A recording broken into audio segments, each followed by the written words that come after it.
आसनाचे फायदे. मेंदूपर्यंत होणारा रक्त पुरवठा वाढला जाऊन शरीरातील नस नाड्या काय होतात, रक्त काय होतं, मोकळं होतं. कळलं की नाही? म्हणजे आपला मेंदू आहे ना, मेंदू त्याच्यामध्ये रक्त पुरवठा पाहिजे असतो. मग ते उलटं केलं जातं. म्हणजे खाली पाय वरती डोकं होतं ना पहिलं, मग आता खाली डोकं आणि वरती पाय, म्हणजे डायरेक्टली ते तुमच्या मेंदूपर्यंत रक्ताचा काय झाला, पुरवठा होतो. लक्षात ठेवा. म्हणजे शरीराचे रक्तप्रवाह उलट दिशेने रक्ताचे काय होते, शुद्धीकरण होते. मानसिक दोष, एकाग्रतेचा अभाव इत्यादी विकार याच्यातून काय निघून जातात. कळलं नाही? आता हे तुम्ही आपण नंतर करायचं कसं काय प्रयत्न करायचा. बघा आता आम्ही कसं आहे, इझिली जातो. बघा हे आहे ना, आम्हाला सवय झाली ती. आता बघा 45, 90 अर्धा झाला असेल. आता हे अर्धच झालं.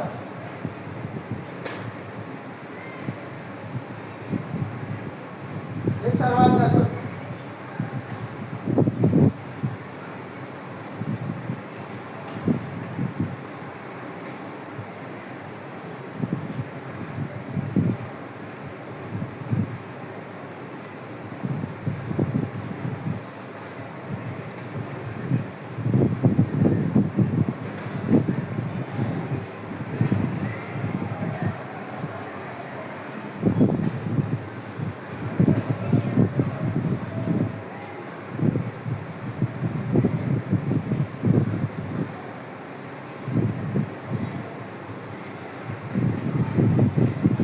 त्याच्यानंतर या आसनामध्ये तुम्ही ते नाही केलं तरी झाले, एवढं केलं तरी बसेल आपल्या याच्यावरती.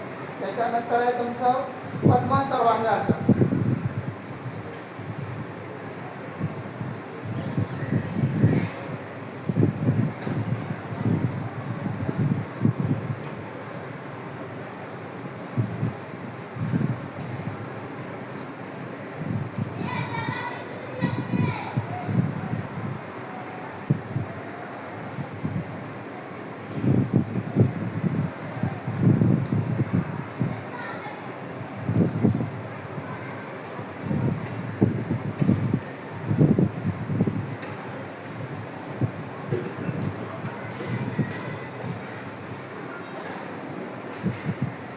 नंतर आहे पंखासन.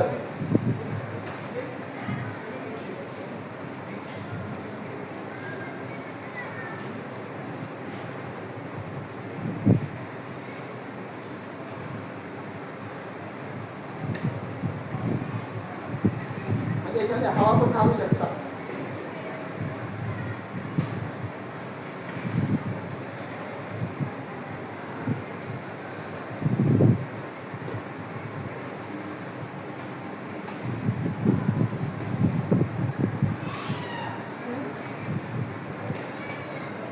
सर्वांगासन अर्ध आलो,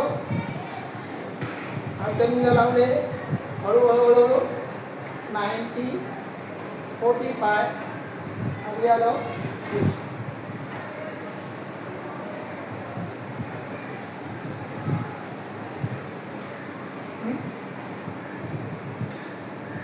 कळलं? ही एवढ्या वर्षाची मेहनत आहे ना.